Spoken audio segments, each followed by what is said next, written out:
The Reserve Bank of India (RBI) vide its Master Direction on Liberalized Remittance Scheme (LRS) permits the resident individual to remit the funds abroad for both capital and current account transactions or a combination of both.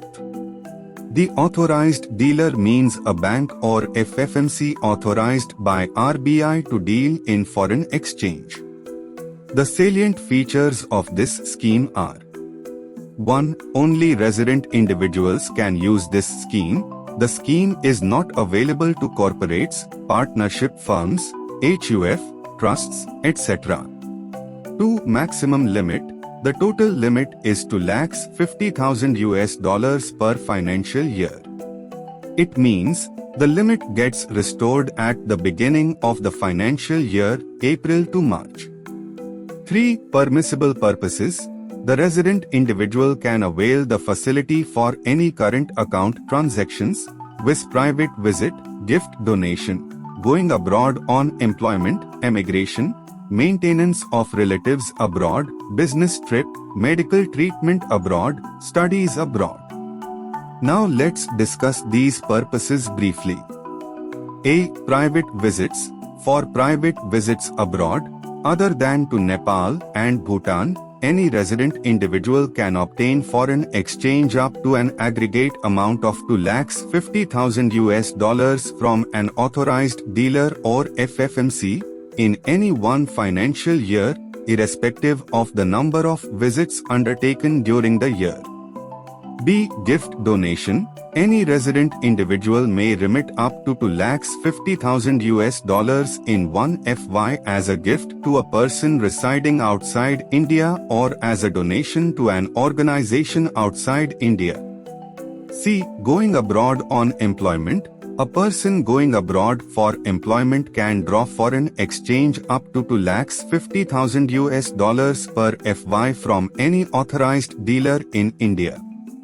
D. Emigration. A person wanting to emigrate can draw foreign exchange from AD Category I Bank and AD Category to up to the amount prescribed by the country of emigration or $250,000.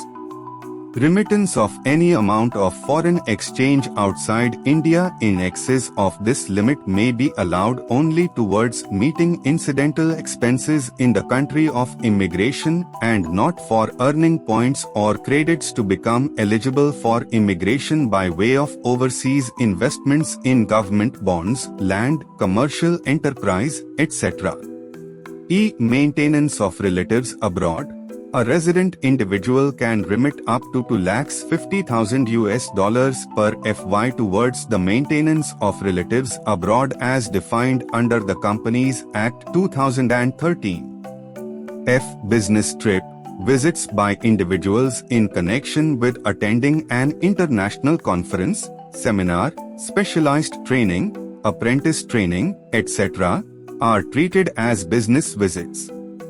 For business trips to foreign countries, resident individuals can avail of foreign exchange up to $250,000 in an FY irrespective of the number of visits undertaken during the year.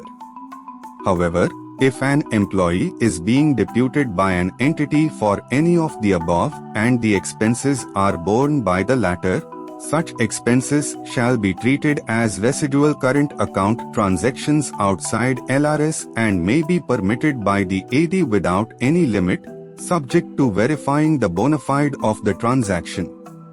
G. Medical treatment abroad.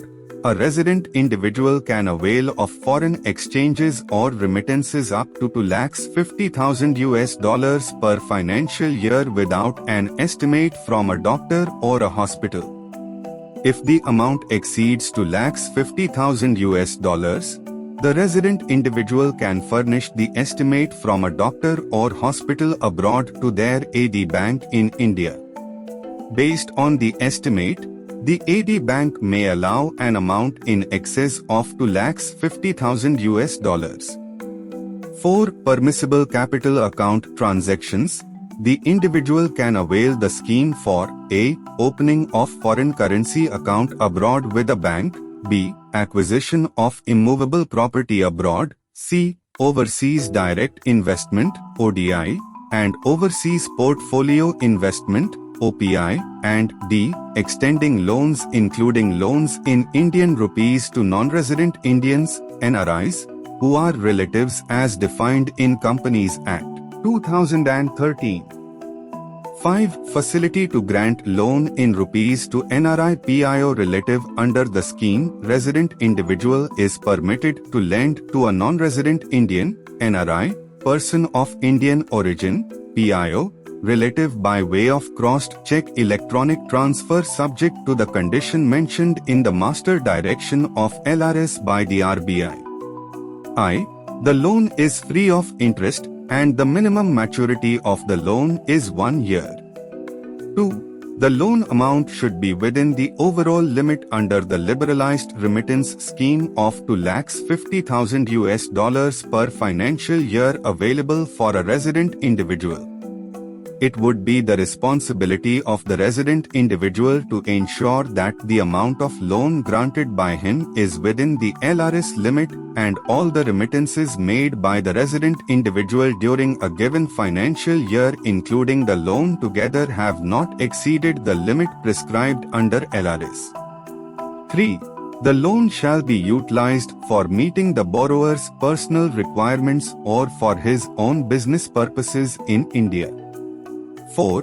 The loan shall not be utilized, either singly or in association with other person for any of the activities in which investment by persons resident outside India is prohibited, namely a. The business of chit fund, or b. Nidhi company, or c. Agricultural or plantation activities, or in real estate business, or construction of farmhouses, or d. Trading in transferable development rights, TDRs. Explanation: for the purpose of item C above, real estate business shall not include development of townships, construction of residential commercial premises, roads or bridges. V. The loan amount should be credited to the NROAC of the NRI PIO. Credit of such loan amount may be treated as an eligible credit to NROAC. 6. The loan amount shall not be remitted outside India and 7.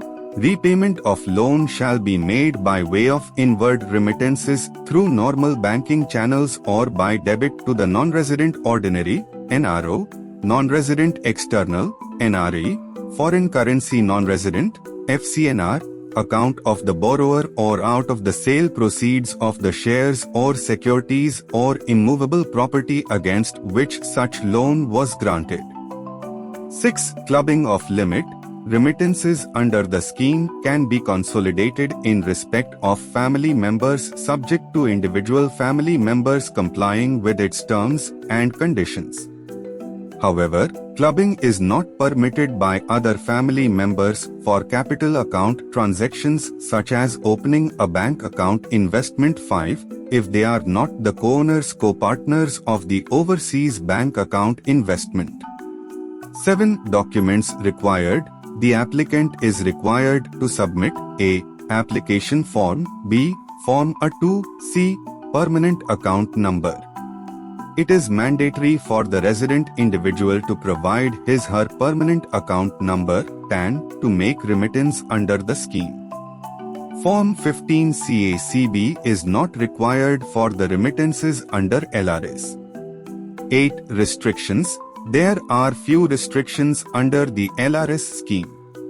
The scheme is not available for remittances for any purpose specifically prohibited under Schedule I or any item restricted under Schedule 2 of Foreign Exchange Management, Current Account Transaction, Rules, 2000, dated 3rd May 2000, as amended from time to time.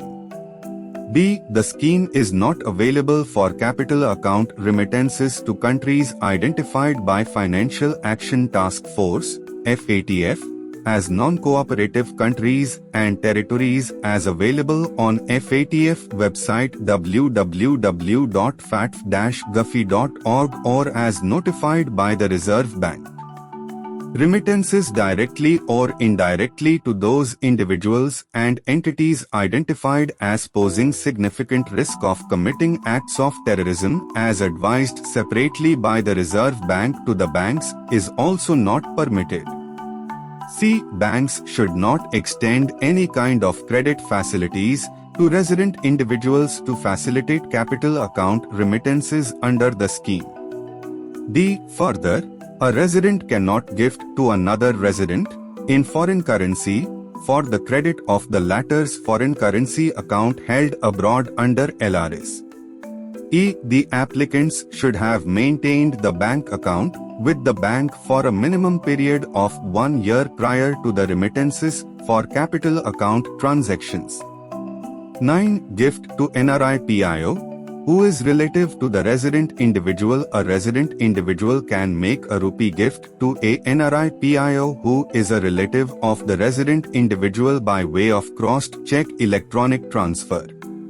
The amount should be credited to the non-resident, ordinary, rupee account, NRO, AC of the NRI PIO, and credit of such gift amount may be treated as an eligible credit to NRO AC. The gift amount would be within the overall limit of $250,000 per FY as permitted under the LRS for a resident individual. It would be the responsibility of the resident donor to ensure that the gift amount is within the LRS limit and all the remittances made by the donor during the financial year including the gift amount have not exceeded the limit prescribed under the LRS.